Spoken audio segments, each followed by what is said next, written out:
चलो बेटा शुरू करते हैं। नेक्स्ट लेक्चर बिल्कुल फ्रेश है आपकी बुक का। क्या कह रहा है? एप्लीकेशन ऑफ गॉस लॉ चल रहा है हमारा, ठीक है। आज हम 5वां पढ़ेंगे। 5वां क्या कहता है? समरूप आवेशित चालक गोले के कारण विद्युत क्षेत्र की तीव्रता निकालिए। Electric field intensity due to uniformly charge conducting sphere की निकालनी है, ठीक है। क्या लिखा हुआ है? Same as charged spherical shell, जो हमने इससे पहले वाले लेक्चर में किया था गोलीय कोश के द्वारा। गोलीय कोश हूबहू वैसा का वैसा डेरिवेशन है, तुम्हारी बुक में नहीं दे रखा। क्यों नहीं दे रखा? क्योंकि जो गोलीय कोश वाला किया है वैसा का वैसा ही इसको करना है। ये लिखा हुआ समरूप आवेशित चालक गोला जो अब हम पढ़ रहे हैं वो कैसा है? एक समरूप आवेशित गोलीय कोश की भांति होता है। तो डेरिवेशन भी क्या हो जाएगा? बिल्कुल सेम टू सेम हो जाएगा, ठीक है। क्यों हो जाएगा? क्योंकि दोनों क्या है? कंडक्टिंग है, चालक है दोनों ही। और चालक पे कहाँ आ जाते हैं सारे के सारे आवेश? उसके पृष्ठ पर आ जाते हैं। जितने भी चार्ज होते हैं वो सारे के सारे सरफेस पे आ जाते हैं जब हम बात करते हैं कंडक्टर की, है ना।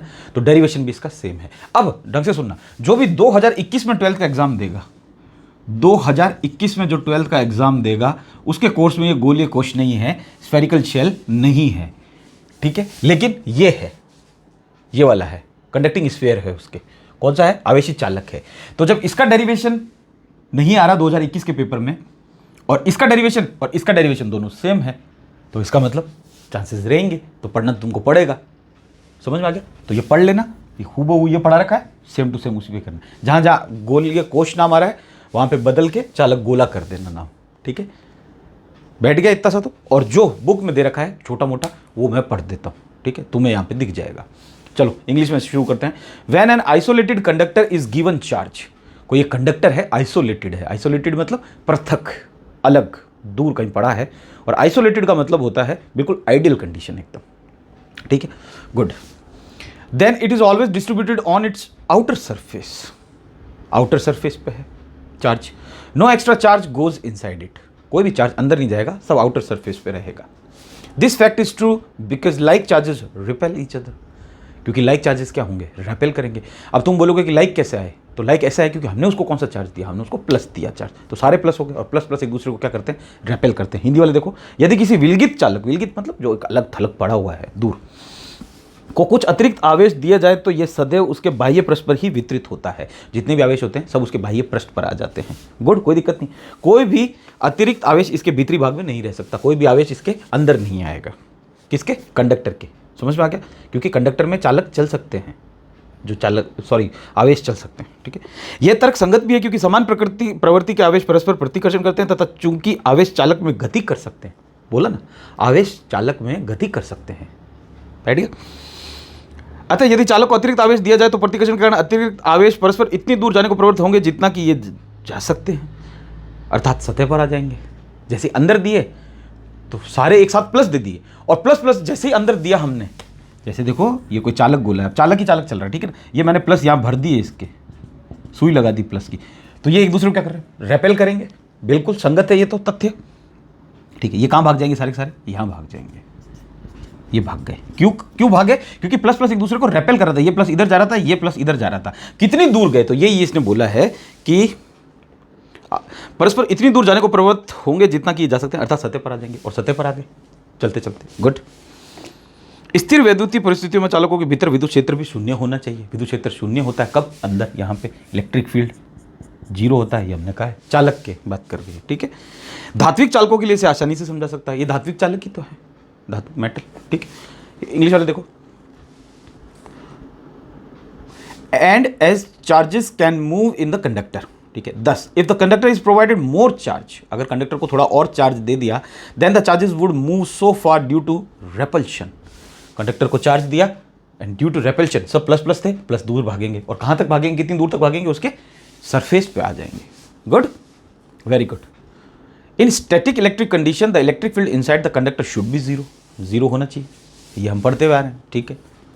इससे पहले वाले डेरिवेशन में जो हमने चौथा पढ़ा था उसमें हमने प्रूव कर दिया था कि इलेक्ट्रिक फील्ड इनसाइड क्या होता है? जीरो होता है, क्योंकि हमने गॉसियन पृष्ठ एज्यूम की थी, गॉसियन सरफेस एज्यूम की थी, कंसीडर किया था। तो हमने कहा कि इसके अंदर तो कोई चार्ज आ ही नहीं रहा, समेशन क्यू कितना आ रहा है? जीरो आ रहा है। तो गॉसियन से गॉस लॉ ही तो पढ़ रहे हैं, उसी के तो एप्लीकेशन पढ़ रहे हैं, गॉस लॉ के एप्लीकेशन वगैरह।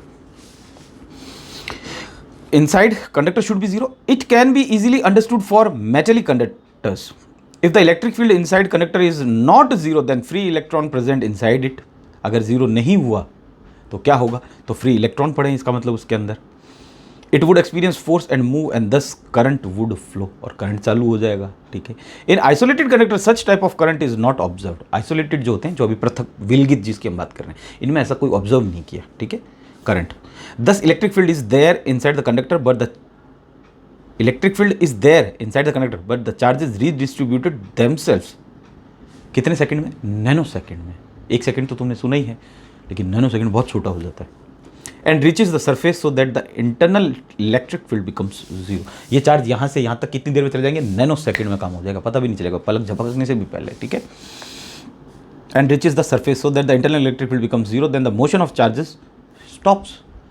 आगे चार्जेस का मोशन क्या हो गया? अब स्टॉप हो गया, तो करंट क्या है? फ्लो ही नहीं होगा। अब करंट फ्लो नहीं होगा, क्योंकि चार्ज रुक गए। एक बार तो चला, लेकिन बाद में नहीं हुआ। Now the resultant electrostatic force on each charge is zero. Force zero कह रहा है, तो फोर्स जीरो का मतलब क्या हुआ? F बराबर क्यू ई, हम पढ़ते आ रहे हैं, F बराबर Q E. Electric field zero है, ये लो, क्यू से हमें मतलब नहीं, अब यहाँ पे इलेक्ट्रिक फील्ड जीरो आ गया इनसाइड, तो फोर्स क्या हो गया? किसी को भी मल्टीप्लाई करो, जीरो आएगा, ठीक है। This state is said to static electric equilibrium कहलाता है। Now, since whole of the charge is on the surface, this way a uniformly charged conducting sphere is just like a uniform charge spherical shell, and the electric field intensity can be correctly calculated with the help of this derivation. Okay, Hindi वाला भी देख लेते हैं last में। धात्विक चालकों के लिए इसे आसानी समझा सकता है। यदि चालक के भीतर विद्युत क्षेत्र शून्य नहीं होता तो इसके भीतर उपस्थित मुक्त इलेक्ट्रॉन बल अनुभव कर गति करते तथा धारा प्रवाहित होती। गुड। विलगित चाल में इस प्रकार की शाश्वत धारा प्रेक्षित नहीं होती। विलगित चालक जो होते हैं, विलगित यानी जो अलग थलग पड़ा हुआ है, उसमें ऐसा नहीं होता। क्यों नहीं होता? एक बार तो यहाँ से यहाँ चले गए, तब तो हो गई, मान लो हमने कह दिया, लेकिन अब यहाँ पे रुक गए ये चालक।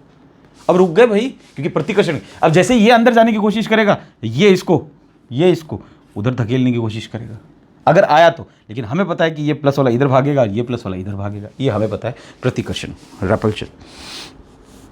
विलगित चाल में इस प्रकार शाश्वत धारा प्रेषित नहीं होती है, चालकों के भीतर विद्युत क्षेत्र प्रकट होता है, पर अतिरिक्त आवेश इतनी तेजी लगभग नैनो सेकंड में अपने आप को पुनः वितरित कर सतह पर आ जाते हैं, ताकि आंतरिक विद्युत क्षेत्र शून्य हो जाता है। फाइनली इलेक्ट्रिक फील्ड जीरो करना है हमें, विद्युत क्षेत्र जीरो करना है चालकों के अंदर। अगर कोई चालक लिया है, तो कंडक्टर लिया है, तो उतना इलेक्ट्रिक फील्ड हमें जीरो करना है। ऑल टुगेदर ये यही कहना चाह रहा है। अब अतिरिक्त आवेशों की गति समाप्त हो जाती। अब गति समाप्त हो गई, हाँ होनी थी। अतः प्रत्येक आवेश पर परिणामी विद्युत बल शून्य है। विद्युत बल भी क्या कह रहा है? शून्य है प्रत्येक आवेश पर परिणामी बल। इससे निकाले तो क्या, क्योंकि इलेक्ट्रिक फील्ड इनसाइड क्या है? जीरो। यह अवस्था स्थिर विद्युत साम्य कहलाती है। अब चूंकि संपूर्ण आवेश पृष्ठ पर ही है, अब सारे आवेश कहाँ आ गए? पृष्ठ पर आ गए। अतः इस प्रकार एक समरूप आवेशित चालक गोला एक समरूप आवेशित गोलीय कोश की भांति व्यवहार करता है, तथा इसकी विद्युत क्षेत्र की तीव्रता अगर तुम्हें निकालनी हो तो ये जो निकाली हुई है उससे देख लेना। बैठ गया, यहीं पे ये टॉपिक ख़त्म हो गया। नेक्स्ट टॉपिक करते हैं, छठा, बहुत ही ज़बरदस्त है, मज़ा आएगा। मिलते हैं दूसरा किसी लेक्चर पे, तब तक के लिए थैंक यू।